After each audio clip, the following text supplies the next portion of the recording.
Hi everyone, this is Sarah with the Take Charge Cats. Welcome to week 3 of Lessons with the Take Charge Cats.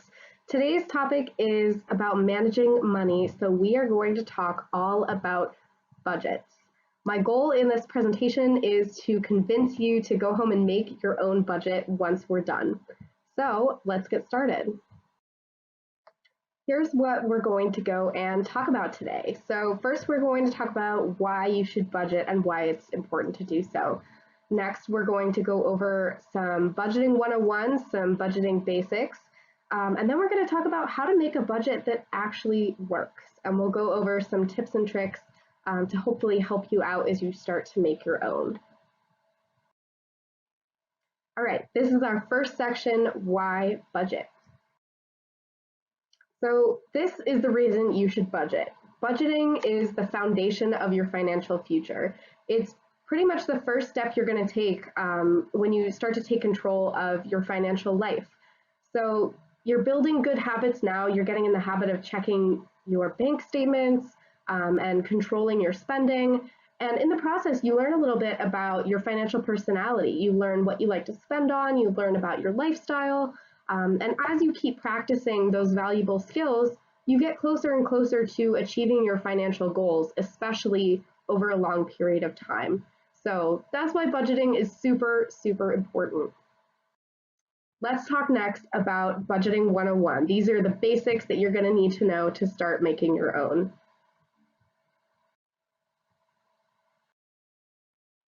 Okay, first lesson in budgeting 101 is priorities. How should we prioritize our expenses? Which ones are the most important? So we like to separate expenses into 3 types. We separate them into needs, wants, and values. Needs are the things that you need to have, right? You need to have housing, you need to have food, you need to have healthcare and electricity. So these usually get the highest priority in our budget. Next, we have the wants. These are the things that are great to have when we have money for them. So that could be food delivery, going on vacation, going shopping. And a lot of people might tell you that in order to budget, you don't have as much room for the things you want. And that's not necessarily true. The point of a budget is not to stop you from buying fun things. It's to encourage you to plan for your spending on fun things. Our last category that we have are values. So these are your personal must-haves. This might be donating to charity. Maybe you like to visit your family a lot, so you spend a little bit more money on that. Or you like to travel, and so you take a couple of trips every year, and that's just an important spend for you. So start to think about what kinds of categories you would put in your own budget and see how they fit into these needs, wants, and values. Next up, let's talk categories. So if we're thinking about categories, we first want to start with our fixed expenses. These overlap a lot with our needs because they are recurring expenses. They happen in the same amount every month. So these are things like our rent and our utilities, some basic food, and our internet, right? These are things that we can't really get out of and we can't really change. So we need to make them priorities first. In there, along with those other category examples, I also have savings, and that's because if you treat savings as a fixed expense, you're going to be a lot more disciplined about your saving, and you're more likely to achieve your savings goals. So I encourage you to treat savings as a fixed expense and make it one of your top priorities. After the fixed expenses, we have our flexible expenses, and these are kind of overlap with our wants. These are things that are easy to change and expenses that are really easy to reduce. So if we get a reduced paycheck one month, we just don't eat out as much. It's that simple. And finally, we have our miscellaneous category. This is probably one of my best tips to you about creating a budget is to have a miscellaneous category because sometimes things happen that aren't necessarily a fixed or a flexible expense. It might just be a one-time purchase. So make sure you have your miscellaneous categories and then prioritize your fixed expenses and fill in the gaps with flexible expenses.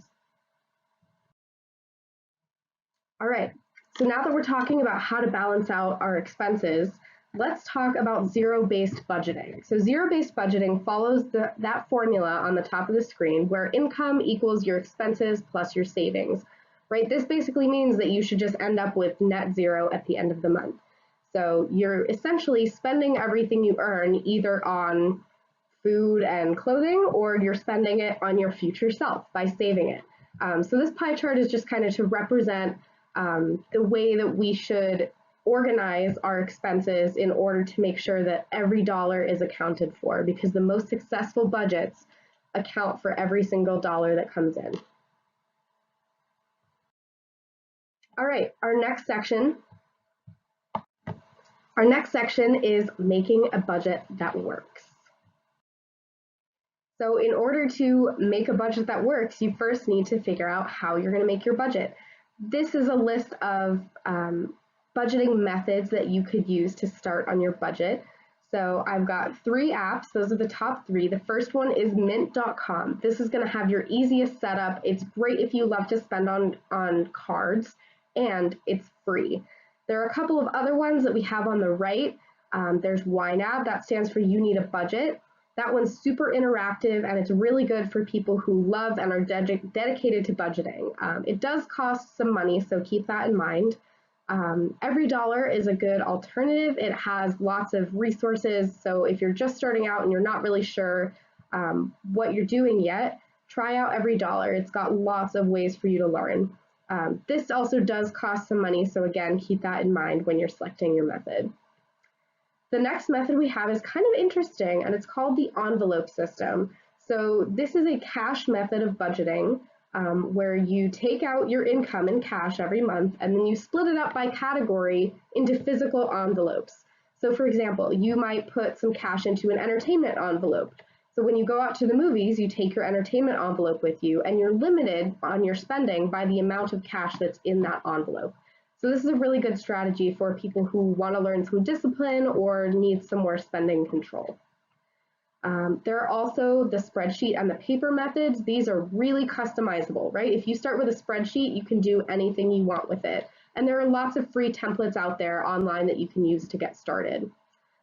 Paper method is super simple, but again, you can do it any way you like. You can use pretty colors.